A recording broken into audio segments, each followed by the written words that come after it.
Bonjour à tous, je suis super heureuse de vous retrouver en ce jeudi dans une nouvelle vidéo assez spéciale puisque je vais répondre à la question que vous m'avez le plus posée dans l'été je pense, c'est-à-dire comment travailler à Disneyland Paris, puisque si vous savez donc j'ai travaillé tout l'été à Disneyland Paris, je l'ai répété dans pas mal de vidéos, mais il y en a certaines d'entre vous qui continuent à me demander donc si j'y suis, comment j'ai fait pour y travailler, si ça se passe bien, il y a vraiment beaucoup de questions là-dessus et quand j'ai organisé mon live pour mes 17 000 abonnés, c'est les questions qui sont le plus revenues sur Disney, Disneyland Paris, etc. Donc j'ai décidé de vous faire une vidéo là-dessus, même si je sais qu'on trouve des vidéos déjà très complètes à ce sujet sur YouTube, notamment la vidéo de Shake Up, je vous mettrai, je pense, si j'y pense, le lien dans la description de la vidéo. Mais j'ai quand même décidé d'en faire une moi-même parce que je pense que j'ai d'autres informations à donner, puisque ça a un peu changé depuis comment ça se passe, le recrutement, etc. J'avais regardé sa vidéo pour me préparer et ça a quand même changé, donc j'ai décidé de vous en faire une autre en espérant ne pas répéter les mêmes choses qu'elle. J'espère que cette vidéo ne sera pas trop longue. Au début je voulais vraiment bien la préparer, la structurer, etc. Mais finalement j'ai rien préparé, j'improvise totalement. Mais j'espère que ça ressemblera quand même à quelque chose. Donc tout d'abord je vais vous expliquer comment postuler déjà, parce que vraiment tout le monde me dit la chance de travailler à Disney, la chance, mais en fait c'est vraiment tout simple, il suffit de postuler, il y a énormément d'annonces pour travailler, notamment l'été, aussi pendant les vacances scolaires, Halloween et surtout Noël, je sais qu'ils recherchent énormément de monde. Donc moi ce que j'ai fait c'était je crois en janvier dernier, donc janvier 2015, j'ai vu qu'ils faisaient un recrutement à Montpellier dans ma ville, donc je me suis dit c'est super, j'aurais pas besoin de me déplacer pour un entretien d'embauche. Donc tout simplement sur le site où il y avait l'annonce, j'ai envoyé mon CV, ma lettre de motivation, voilà, rien de plus. Mais le problème c'est que je m'y suis pris au dernier moment, voilà, je suis un peu comme ça, je me prends tout le temps pour les choses au dernier moment. Et je l'ai envoyé même pas une semaine avant le recrutement, donc ils avaient déjà sélectionné les personnes pour le recrutement. Donc du coup j'ai pas eu de réponse, enfin je m'y attendais un peu, je me suis dit bon tant pis, je postulerai l'année prochaine. Et du coup tout a continué, etc. Et en mars, un mois et demi après le recrutement de Montpellier, ils m'ont envoyé un email pour me convoquer au recrutement de Aix-en-Provence, donc qui est à 1h30, 2h de chez moi. Donc j'ai été super étonnée de recevoir ce mail, je pensais qu'ils avaient complètement perdu ma candidature vu que je l'avais envoyée pour Montpellier. Donc ce que j'ai fait c'est que j'ai dû choisir la date et l'heure, parce que c'est sur des demi-journées, c'était sur 2 jours. Donc je m'en souviens, j'avais pris le mardi 14 avril le matin à 9h, ça m'a marqué. Et du coup fallait que je me prépare l'entretien, donc ce que j'avais fait c'est que j'avais regardé un peu comment ça se passait sur internet, j'avais vu donc la vidéo de Shake Up qui expliquait un petit peu, etc. comment ça se passait l'entretien. J'ai préparé, comme quand je me prépare pour un entretien, les questions basiques qui peuvent tomber, c'est-à-dire pourquoi travailler à Disney, etc. Pourquoi j'ai choisi ce poste, expliquer mon expérience, etc. Enfin, s'entraîner pour un entretien basique, je pense que c'est un peu ce qu'on fait tous. Et donc le jour J, je suis arrivée, on était vraiment pas mal, je sais plus combien, je dirais une cinquantaine, on était une salle à peu près, et on a été très bien accueillis, je m'en souviens, il y avait des petits sacs offerts avec des brochures, il y avait plein d'affiches, enfin c'était super sympa. Pour nous mettre à l'aise dès le début, ils nous ont montré un film où ils ont présenté l'entreprise Disney, etc. C'est vraiment pas comme d'autres entretiens d'embauche, là on est vraiment à l'aise, toutes les personnes autour de nous sont dans le même cas, donc on a le temps de discuter avec eux et tout, enfin c'était vraiment super sympa, moi j'ai beaucoup aimé, j'ai rencontré plein de gens ce jour-là. Et ensuite, ils nous expliquent qu'ils vont faire les entretiens par 2. Donc ça, je l'avais entendu, donc j'étais prête psychologiquement. Même si c'est vrai que c'est quand même intimidant de passer cet entretien à côté d'un autre candidat. Et en attendant de faire passer ces entretiens, en fait, on faisait une sorte de jeu de société. C'était un jeu de loi géant avec des questions sur l'entreprise Disney, soit sur les films, sur le parc, etc. Donc là on avait fait des équipes, je sais pas du tout si ça a influencé sur nos candidatures ce jeu, mais bon faut savoir qu'en entretien faut toujours être bien quoi. C'est-à-dire que pendant le jeu fallait pas non plus trop se montrer, trop se mettre en avant, répondre à toutes les questions, passer devant tout le monde, et il fallait pas non plus rester dans son coin, être tout timide et répondre à rien du tout. Donc j'essayais un peu de doser la chose, j'essayais d'être souriante, de répondre à quelques questions, de laisser ceux de mon équipe parler aussi. Enfin voilà, je pense que vous voyez un peu de quoi je parle. Je pense quand même que ça a influencé un peu ce jeu de loi qui nous observait. Donc voilà, faut savoir que pendant l'entretien, il faut toujours être au top, on est toujours observé. Ensuite, donc j'ai fait mon entretien avec donc une autre fille qui postulait également. Et là, toutes les questions que j'avais préparées avant l'entretien, j'en ai eu aucune que j'avais préparée. Vraiment, ça a été plein d'autres questions, donc c'était improvisation totale. Mais bon, je trouve que je m'en suis plutôt bien sortie. On m'avait dit qu'il y avait toute une partie en anglais pendant l'entretien, mais moi j'ai eu qu'une question en anglais. Et c'était raconter la dernière fois que je suis allée à Disneyland. Donc voilà, moi j'ai parlé de la fois où j'étais allée à Orlando, j'ai expliqué un petit peu ce que j'avais fait là-bas. Vraiment c'était qu'une question, j'ai parlé dans un anglais assez basique, j'ai pas un niveau excellent non plus.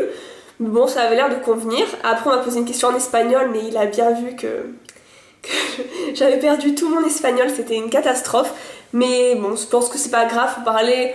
Je pense au moins se débrouiller au moins dans 2 langues, sa langue maternelle plus une autre, sauf si on veut postuler pour des postes où il y a besoin d'être trilingue, etc. Mais sinon, il n'y a pas de problème. Ensuite, il fallait faire un ordre de préférence dans les postes qu'on voulait occuper. Il fallait choisir 3 postes. Donc moi, en premier, j'avais mis travailler dans les attractions. En deuxième, j'avais mis vendeuse en boutique. Et en troisième, j'avais mis à la billetterie à l'entrée. Voilà, après l'entretien, du coup, c'était terminé. Je suis rentrée chez moi. Et une semaine après, j'ai reçu un mail de Disney qui m'expliquait que j'étais retenue, mais qu'il n'y avait pas de poste disponible pour moi pour le moment, donc j'étais dans le talent pool. Donc ce fameux talent pool, on en parle beaucoup à Disney, je sais pas ce que c'était, donc je m'étais pareil renseignée sur internet, il y a plein d'explications. Et en fait, c'est donc la piscine des talents où on peut rester soit quelques jours, soit quelques années même. J'ai vu qu'il y en a qui restent dans le talent pool pendant des années. Donc quand j'ai vu ça, je vous avoue que ça m'a mis un peu le stress parce que là on était déjà fin avril. Moi je postulais pour l'été et je me suis dit si je reste dans le talent pool pendant plusieurs années, il vaut mieux que je cherche quand même ailleurs. Donc en attendant, je continue de postuler ailleurs, etc. Je vous en parlais, je me rappelle sur les réseaux sociaux quand j'avais des entretiens d'embauche, etc. Et en juin, mi-juin, j'avais complètement oublié Disney parce que j'étais encore en talent pool. Je m'étais dit, mince, c'est trop tard pour travailler cet été. Voilà, j'avais trouvé autre chose, enfin j'avais prévu plein d'autres choses.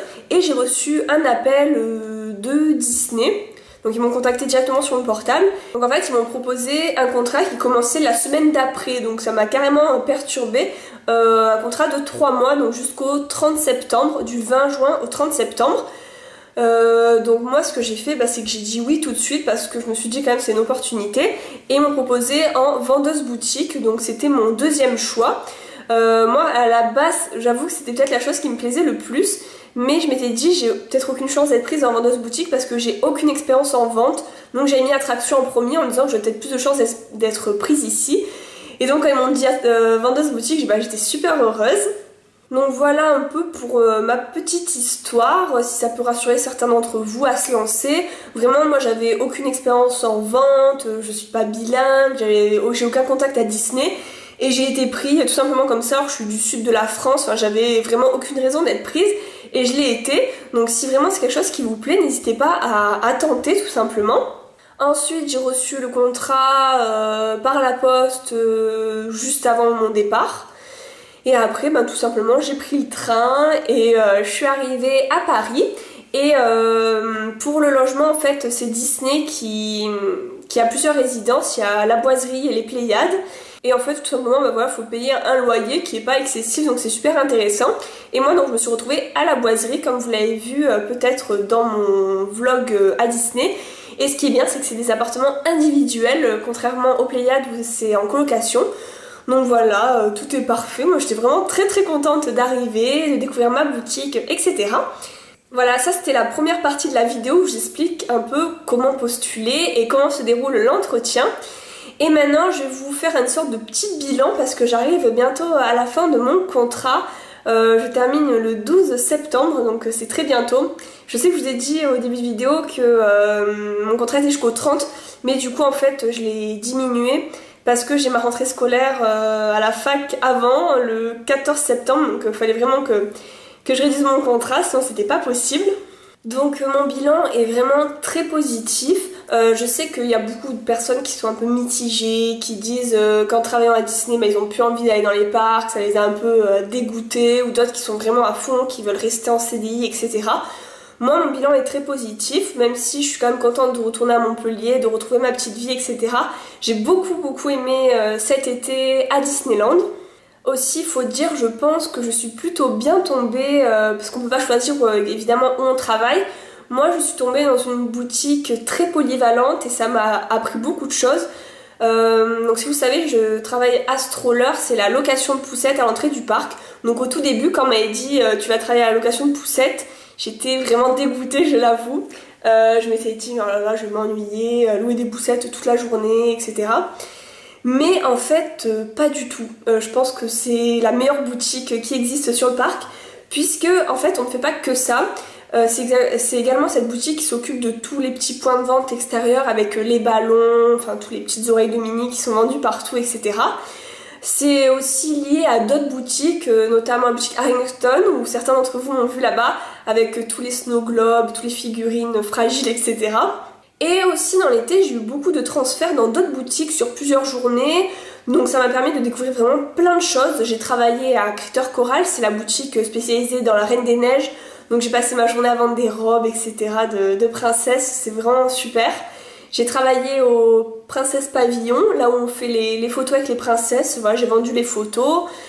Voilà, j'ai travaillé dans plein de boutiques comme ça, donc ça m'a fait découvrir plein de choses. Je me suis jamais ennuyée, les journées sont toujours passées très vite, les semaines aussi. Et là, je réalise pas que j'ai déjà bientôt fini mon contrat, c'est passé vraiment très vite et ça m'a beaucoup plu. Après, je vais pas vous donner plus de détails sur toute l'organisation, etc. Il y a beaucoup de choses que j'ai pas le droit de dire, notamment ce qui se passe en backstage. Voilà, dans l'envers du décor, tout ça, il y a plein de choses que j'ai pas le droit de dire. Mais en tout cas, si vous avez des questions, n'hésitez pas à me demander dans les commentaires, etc. Je vous répondrai avec plaisir si vous avez des doutes, des interrogations sur le fait de travailler à Disneyland. Voilà, je sais pas combien de temps j'ai parlé, là je vais bientôt m'arrêter. En tout cas, oui, ça m'a plu. Est-ce que j'y retravaillerai? Je ne sais pas. J'ai reçu déjà un mail pour travailler peut-être à Halloween et à Noël. Halloween, je ne peux pas par rapport à mes vacances à la fac, et Noël, je peux, mais je vais dire non. Parce que Noël, je préfère rester chez moi, auprès de ma famille pendant les vacances et profiter. Après l'année prochaine, je ne sais pas si je vais repostuler parce que c'est quand même difficile d'être loin de tout. J'ai été loin de mon copain tout l'été, loin de mes parents, loin de mes amis, loin du sud. Passer tout un été loin de Montpellier, de la plage, de la piscine, c'était quand même assez dur. Donc c'était une super expérience pour un été. Après, est-ce que je recommencerai? Je ne sais pas encore. En tout cas, j'espère que cette vidéo a pu vous être un petit peu utile. Mettez un pouce positif si ça vous a plu, si vous avez appris des choses. N'hésitez pas à vous abonner à ma chaîne pour suivre mes nouvelles vidéos et m'encourager sur YouTube. Et vous pouvez également me rejoindre sur les réseaux sociaux, Facebook, Twitter, Instagram et Snapchat. Je vous fais de gros bisous et je vous retrouve jeudi prochain pour une nouvelle vidéo. À bientôt!